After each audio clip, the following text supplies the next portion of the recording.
సక్సెస్తో black busters అందుకున్నటువంటి మా శివాజీ గారు, thank you so much for gracing our event అండి. Yes,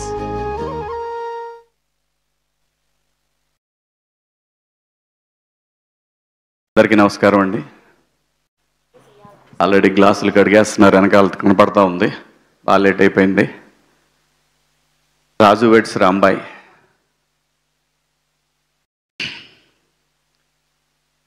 డెఫినెట్గా ఈ సినిమా ప్రతి ఒక్కళ్ళని ఆలోచింపజేస్తని బలంగా నమ్ముతున్నానండి. రియల్ కథలు రియలిస్టిక్గా తీసి డెఫినెట్గా ఒక ఛాలెంజింగ్ అండి. ఈటీవీ చేస్తున్నది ఒక ఛాలెంజింగ్ ఈ కథ. ఇవాళ జనరేషన్లో పల్లెటూర్లలో పిల్లలు ఎట్లా ఉంటున్నారంటే, పిల్లలంటే ఒక ఆటో వేసే అబ్బాయి, అదే ఊర్లో ఒక ఎంప్లాయీ కూతురు, వాళ్ళిద్దరిని ఎంకరేజ్ చేసే ఫ్రెండ్స్ ప్రతి ఊర్లో ఉంటారు. అలా బలంగా చెప్పారు. బలంగా, ఎంత బలంగా అంటే కొంతమందికి డౌట్లు ఉన్నాయి, ఎట్లుంటుంది అని. కథని నమ్మి నిజాయితీగా తీస్తే ఏ సినిమా కూడా మోసం చెయ్యద్దు. ఒక్కోసారి సినిమాలను ఏమంటారంటే, ఓకే పర్లేదు చూడొచ్చులే, క్లైమాక్స్ కొంచెం బాగుంటే. ఇవన్నీ సినిమాల గురించి మన ఎజంప్షన్స్ మాత్రమే. ఆడియన్స్కి తెలిసిన సినిమా వేరే ఉంటుంది, మనం చూసే సినిమా కాదు. అంత రియాలిటీకి దగ్గరగా వచ్చేసారు ఆడియన్స్. కాబట్టే ఇలాంటి కథలు మలయాళంలో చేస్తే 365 రోజులు ఆడతాయి. ఇప్పుడిప్పుడే తెలుగులో కూడా ఆడటం మొదలుపెట్టినని బలంగా నమ్ముతున్నాను నేను. ఈ సినిమా ఖచ్చితంగా అంతే బలంగా ఆడటానికి 100% స్కోప్ ఉంది. ఎక్కడ కూడా సాడ్ ఎండింగ్ లేదు సినిమా. కానీ రూరల్లో మనుషులు వాళ్ళ ఆలోచనలకి దగ్గరగా తీసుకువెళ్ళాడు, మరీ రియల్గా తీశాడు. చాలా గట్స్ ఉండాలి ఇలాంటి కథని తెరకెక్కించాలంటే, చాలా గట్స్ ఉండాలి. ఈ కథని ఒప్పుకోవడానికి ఆర్టిస్టులకి గట్స్ ఉండాలి. ఖచ్చితంగా అందరూ ప్రేమించి చాలా నమ్మకంతో ఈటీవీ యాజమాన్యం కూడా నమ్మి తీసిన కథ. నేను చూశాను, నాకైతే నచ్చింది.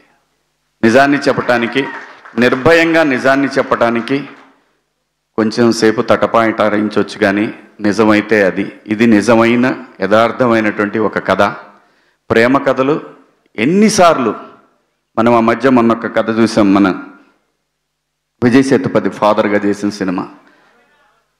ఆ కథ ప్రివ్యూ చూసిన వాళ్ళు ఎవరైనా సరే ఏంటి అనుకుంటారు, ఎందుకంటే మనం సినిమాల్లో పండిపోయాం. అది అలా కాకుండా ఇలా ఉంటే బాగుంటుంది, అలా ఉంటే బాగుంటుంది. ఆడియన్స్కి నచ్చింది, బలంగా నమ్ముతున్నాయి ఇది కూడా ఆడియన్స్కి నచ్చిద్ది అని. మళ్ళీ దానికి దీనికి సంబంధం ఉందనుకోకండి దయచేసి, ఆ మీమ్స్ ఏం వేయకండి. అలాంటిదేం లేదు దీంట్లో, అలాంటిదేం లేదు. కానీ ఆలోచింపజేసే విధంగా ఉంటుంది. కామెడీ ఉంది, మంచి పాటలు ఉన్నాయి, సురేష్ బొబ్బిలి గారి పాటలు, రూటెడ్ సాంగ్స్, మంచి మెలోడీ సాంగ్స్ ఉన్నాయి. ఇద్దరు బాగా చేశారు, హీరో హీరోయిన్ ఇద్దరు బాగా చేశారు. చైతన్య గారు కూడా చాలా బాగా చేశారు. మా బావ ఒక సీన్ చాలా బాగా చేశాడు, అది రిలీజ్ అయిన తర్వాత చెప్తా, మీకే తెలుస్తుంది మా బావ చేసిన సీన్ కూడా. అనితా చౌదరి గారు అయితే అసలు ఎరగొట్టేశారు, ఇద్దరు వైఫ్ అండ్ హస్బెండ్ వాళ్ళిద్దరు. అమ్మ మీరు హీరోయిన్ మదర్గా చేశారు కదా, చాలా బాగా చేశారు. మార్తాండ కూడా బాగా చేశాడు. లాస్ట్ సినిమా నేను అంటుంది డైరెక్షన్. అందరూ బాగా చేశారండి ఈ సినిమాలో, వాళ్ళ పాత్రలకు తగ్గట్టు అందరూ చాలా బాగా చేశారు. మిట్టపల్లి సురేందర్ గారు నా ఫేవరెట్ రైటర్. ఎన్ని పాటలు రాశారు, ఎన్ని పాటలు పాడారు. అవి ఉద్యమ సాంగ్స్ కావచ్చు, గొప్ప గొప్ప డివైన్ సాంగ్స్ కావచ్చు, మంచి సాంగ్స్, ఎన్ని సాంగ్స్. అలాగే ఈ సినిమాలో రాంబాయ్ సాంగ్, నిజంగా ఇదే సాంగ్ గనక ఇంకా పెద్ద హీరోకైతే ఎక్కడ పోయేదో మిలియన్స్. ఇప్పుడు కూడా దానికేం తీసిపోయే విధంగా కాదు, ఈటీవీకి బ్రాండ్ ఉంది కాబట్టి ఆ బ్రాండ్కి తగ్గట్టు ఖచ్చితంగా ఈ సాంగ్ చాలా రీచ్ అయింది. మనం కోర్టులో సాంగ్ చూసాం కదా, దానిలాగానే ఈ సాంగ్ కూడా బాగా వెళ్తూ ఉంది. డెఫినెట్గా ఎల్లుండి ఖచ్చితంగా చాలా పెద్ద సినిమా అయిద్దని బలంగా నమ్ముతున్నాను. తప్పకుండా చూడండి. మంచి లవ్ స్టోరీ ఇది. ఇలాంటి సినిమాలు, నిజమైన మట్టి కథలు ముందు ముందు మనందరం చూడాలి అని అనుకుంటే మాత్రం ఇలాంటి సినిమాలను ఎంకరేజ్ చేయండి.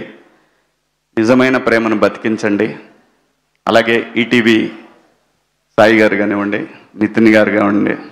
ఈ నితిన్ గారు అయితే ఎంత ప్రేమించాడంటే ఈ సినిమాని. ఏమంటే అంటే నేను ఇంకో సినిమా చేస్తున్నాను, వీళ్ళ బ్యానరే, నా సొంత సినిమా, నా సొంత ప్రొడక్షన్లో వీళ్ళ కథే. ఏమంటే ఒకసారి రికార్డింగ్స్ సార్, మనది మిక్సింగ్ జరుగుతుంది సార్, రాజు వెట్స్ రాంబాయ్. ఇదేంటండి, అది కూడా మీ సినిమానే కదా. అవును సార్ వస్తాను, ఇది అయిపోయిన తర్వాత. అంత ప్రేమించారు, అంత నమ్మారు ఈ కథని వాళ్ళు. చాలా నితిన్ గారు, పర్టికులర్ నితిన్ గారు 2 years నుంచి నాకు చెప్తానే ఉన్నారు, చాలా బాగుంటుందండి, చాలా బాగుంటుందండి ఆ కథని. సో రేపు 21 అందరు దయచేసి థియేటర్లో కలుద్దాం. దాని తర్వాత వీళ్ళు పిలవకపోతే మన ఇద్దరం సపరేట్ చేసుకుందాం. ఓకే, థ్యాంక్ యూ అందరికీ. Good night. థ్యాంక్ యూ, నమస్తే అండి. థ్యాంక్ యూ శివాజీ గారు, thank you so much. So అలా మా వెంకన్నని మంగపతి